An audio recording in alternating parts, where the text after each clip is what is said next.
Electrified Sheep and Other Bizarre Experiments by Alex Boese. Read by Zeus. To Beverly. Introduction. In May 1932, the Polish researcher Tadeusz Hanas wrapped himself in the skin of an ape and crawled into the primate quarters of the Warsaw Zoo. For the next 8 weeks, with the permission of the zoo authorities, he lived there, in the company of a group of apes. He ate their food and attempted to learn their language.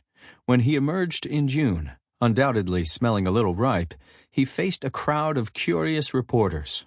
"What was it like?" they asked him. "What did you learn?"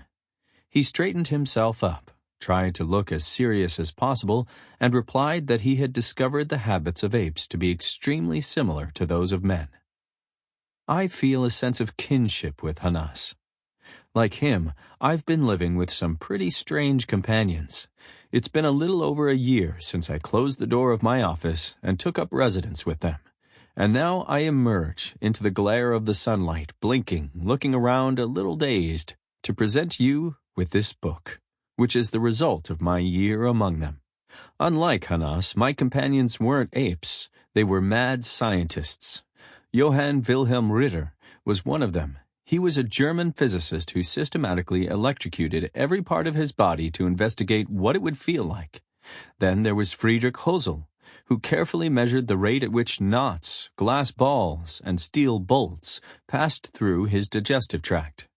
Mary Henley, the psychologist, liked to hide beneath beds in a women's dormitory and eavesdrop on the conversations of unsuspecting students. I also spent some time with men in Chicago who studiously bent over their desks, drafting plans to nuke the moon. This book tells about the exploits of bizarre experiments of all of these scientists, as well as quite a few more, and the lengths such people will go to in the advancement of science. As you've probably figured out, when I say that I lived with these scientists, I don't mean that in a literal sense. They were my intellectual companions.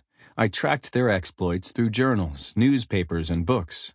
Though at times, as I was sitting in the library or in front of my computer screen, it felt like they were there beside me. Elephants on Acid.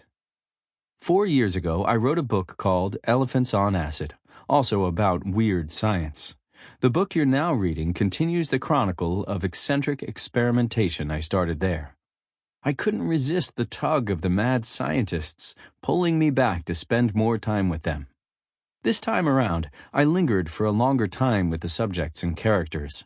Once they got under my skin, I wanted to tell more of their story. But otherwise, the structures of the 2 books are similar. For instance, I again preface each section with a dramatization inspired by a key scene in the story.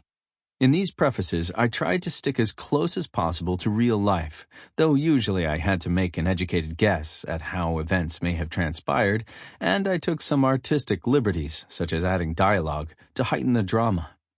Once you arrive at the main body of each story, however, everything you'll read, to the best of my knowledge, is absolutely true, no matter how odd any of it might seem.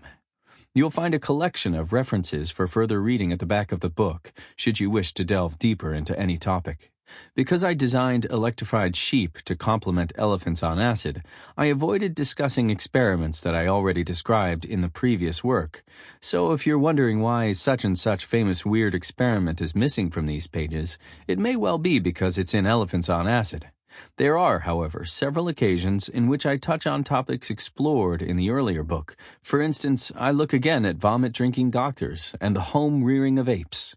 In each case, I felt it was worthwhile to revisit these topics, since there was so much strangeness left to tell about them, and even more bizarre characters to introduce. But apart from these overlaps, which occupy no more than a few pages, Electrified Sheep represents a journey into entirely new realms of science weirdness. The allure of mad scientists. So what is it about mad scientists that compelled me to write 2 books about them? It's definitely not because they're such charming company. Some of them, in fact, are downright creepy. Part of the appeal of mad scientists is their unabashed freedom to explore new ideas, no matter how wrong such ideas may seem to the rest of us.